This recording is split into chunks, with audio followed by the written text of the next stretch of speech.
این لوله مال ماشین بنز طرحی که خلاقیتش که درستش کنین چجور صحیحه. این بسیار الماسه داریم بقیش هم توضیدون.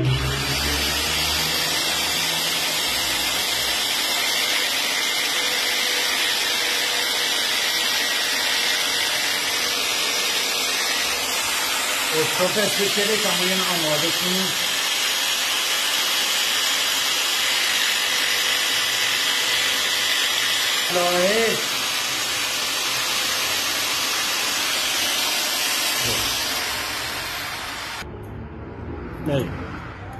اینو مدادی کردم، اینو داخلش خالی کردم.